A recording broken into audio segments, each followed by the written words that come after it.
Hedgehog Month is back, baby!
Hello everyone and welcome back to Hedgehog Month at long last, the supposedly annual series where I produce Sonic content for you all throughout the month of October, and I see no other appropriate way to start this work than with the recently released Sonic Colors Ultimate.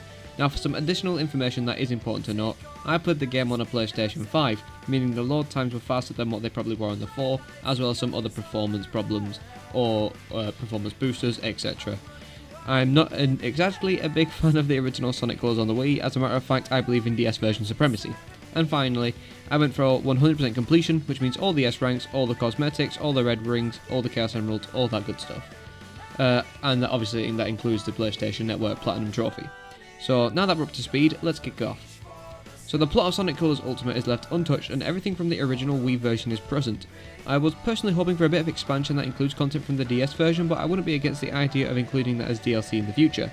But since I haven't covered the Wii original on this channel, I'll base this review off of my thoughts on both versions.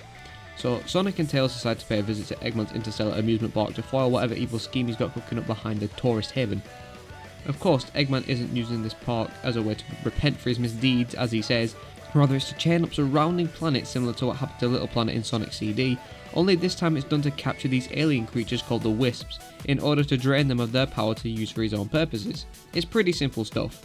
Now this game marked the beginning of what we now know as the Meta Era, which primarily consists of bad or pretty standard plots, the current voice cast and awful writing. Honestly, these jokes are just awful. I get that they are intended for a very young audience, but my god, it's painful to sit through at times. Humour takes up a large percentage of this game's script and is aimed at the young ones and no one else, so you'll be wanting to gouge out your eyeballs and fill your ears with cotton throughout the whole game. And that is especially apparent in the cutscenes. Oh my god. In Sonic Colors Ultimate, the cutscene presentation is absolutely lazy. The cutscenes are just ripped straight from the original game, presented here in all of their 720p glory. I can appreciate that the game plays at 4K 60 and it does look gorgeous, but my god, seeing these cutscenes with which includes the CGI, just being here at 720p is incredibly distracting. I have no doubt it looks fine on the Switch, especially when undocked, but on a PlayStation, PC or Xbox Series X, this just isn't good at all. A simple AI upscale would have fixed this quite easily. I don't care if it remains at 30 FPS, just make it look HD. If Dolphin can do it and do it at 60 as well, then surely you guys can do it.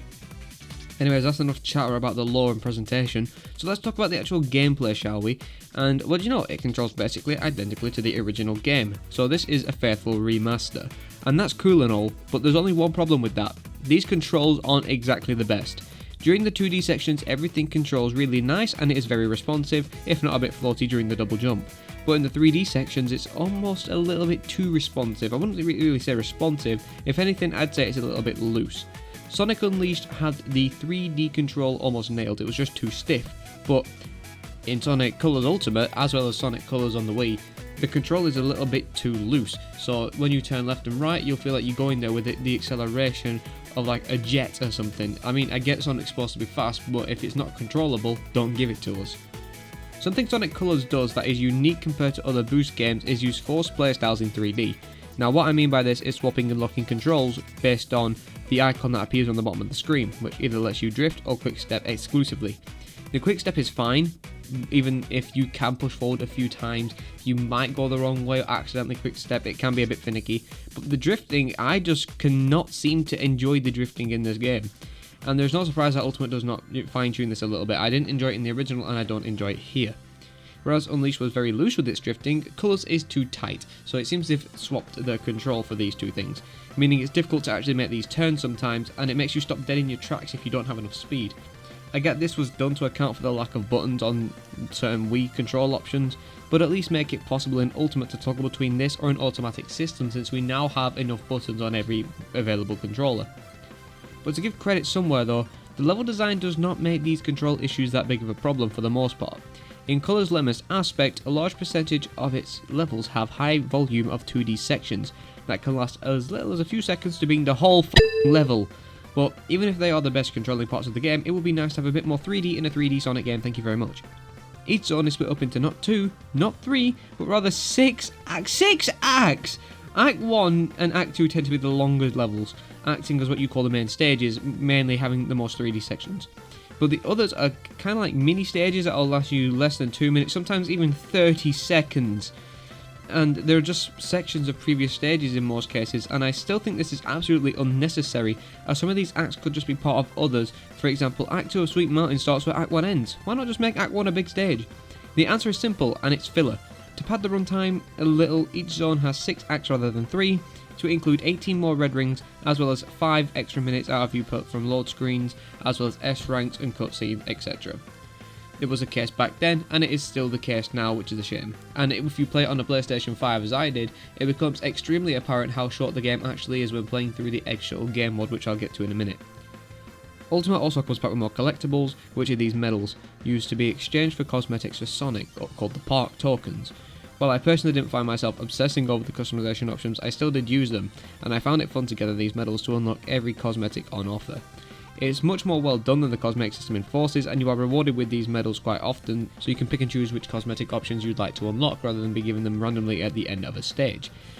But it's not piss easy this time, and it can, take a while to unlock them all. So just make sure, if you want to go for them all, just make sure you have a bit of patience. But if you just want the Platinum Trophy, or for all the achievements on the Xbox or whatever Epic Games offers, you don't need to do this. This is not compulsory, I just decided to do it for the heck of it. Each area ends with a boss, and the bosses in this game are nothing short of okay. They're extremely easy and, very short, but at least they have some okay designs, I suppose. Speaking of designs, I think the stage themes in this game are awesome, probably some of the best in the series. Tropical Resort is a lively and colourful resort, Sweet Mountain is made up of sugary treats, Starlight Carnival is a fleet of neon ships, Planet Wisp is a calm and lush forest with an industrial heart, Aquarium Park is a Japanese-inspired water resort, and Asteroid Coaster is a roller coaster based in outer space. It really reminds me of the old Genesis games and how varied in structure and design their stages would be. Think of Sonic Heroes as being the modern version of Sonic 3, whereas Colours is the modern version of Sonic 1 and 2 in a sense. Now of course, every 3D Sonic game has some form of gimmick, and this game sparked the most popular one, being the Wisps. These little serve as a temporary power-up that open up a stage tenfold, as well as being the way that you will fill up your boost gauge in this game. I have nothing against boost gauge being exclusive to the White Wisps and Egg Pawns, but I would much prefer it being ring-based. Each stage has different wisps available. The White Wisp will fill your boost gauge, which are in every stage. Cyan Wisp allow for use of the laser power to bounce off of walls and crystals, as well as travel through select walls. Yellow Wisp turns Sonic into a drill, which does as it says, you will drill through the ground, as well as travel through the water really fast. The Orange Wisp will turn Sonic into a rocket, which takes you straight up vertically with very little horizontal control, and will either end in you just falling or free falling, which can allow for shortcuts, red ring grabbing, or other goodies that you can get. The Green Wisp makes Sonic hover upwards and allow for the otherwise inaccessible lightspeed dash to be used. The Pink Wisp turns Sonic into a ball of spikes, or even more of one, letting him travel along walls and ceilings, break specific crates and do the spin dash. Blue Wisp turns Sonic into a cube, letting him turn the blue rings into blocks, and blocks into blue rings for situational platforming, which can be quite challenging. The Purple Wisp turns Sonic into the incredibly hard to control Frenzy Wisp that devours anything in its path, and finally the new and exclusive Jade Wisp to Sonic Colors Ultimate.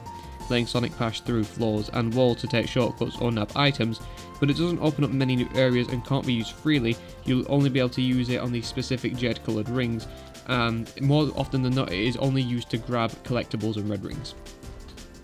The Wisp may be overused and unnecessary in later Sonic games, but they enhance the gameplay in colours a lot, as they add some spice to each and every stage, as well as open them up enough to warrant exploration for collectibles, and offer shortcuts to shave off some seconds off of your run. A welcome addition to the formula, but I'd much prefer if they stayed in this game and don't return anytime soon. Another feature exclusive to Sonic Colors Ultimate is the Tails save. You'll sometimes grab this item of a Tails head, similar to grabbing an extra life as Sonic. However, Sonic Colors Ultimate goes down the same route as Sonic Forces, Crash 4 and Mario Odyssey, and removes the need for extra lives completely, since that is the way forward for platformers apparently. This will allow Tails to appear during a stage, so that when you fall into a pit you will be put just before where you failed rather than back at a checkpoint. A neat feature, but it makes an already easy game even easier, but it does help big time when you're going for an S rank. In regard to other little features, 100 rings will now grant temporary invincibility rather than an extra life. The homing attack can grant boost gauge if performed during a small window of time. The extras menu now includes name, cutscenes, as well as the sound test. Some red star rings are in new locations, and the world map now displays completion percentage as what has been collected, and that is a godsend, as well as a whole host of other quality of life and aesthetic changes. And our last new addition is the Rival Rush mode, which is essentially a race against Metal Sonic through a specific act of zone.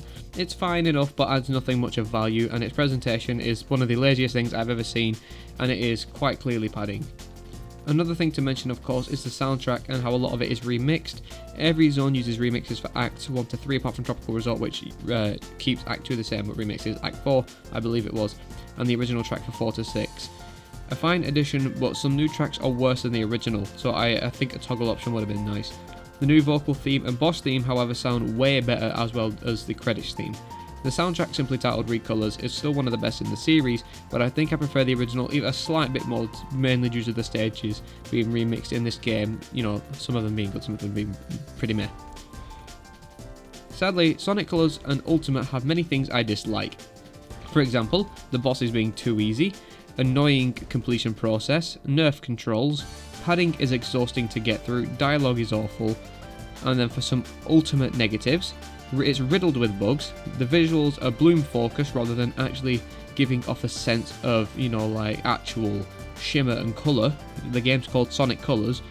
Some songs are worse, presentation is poor, and the original game's issues aren't actually that fixed, they're just left there. The bugs can be excessive as well. The Wisp music will just not play, the Ghost Wisps will get stuck on walls, crashes, I even fell through the stage one time. I hope Blind Squirrel can push out a patch for all systems, not just the Switch, as soon as possible, because some of these are just annoying. Especially when your game crashes at stages 43 and 45 on the Egg Shuttle. Now that really pissed me off. But before I go to things I liked, I'm going to address the Egg Shuttle really quickly. The Egg Shuttle is essentially a gauntlet mode that takes you around the whole of the game for you to play all 45 acts, which include bosses, in one sitting. They want you to finish the game in one sitting. Now, this doesn't sound like a big challenge simply because Sonic Colors is a short game, and that is why I dislike this game mode, as well as this is one of my least favourite parts of the game, the length.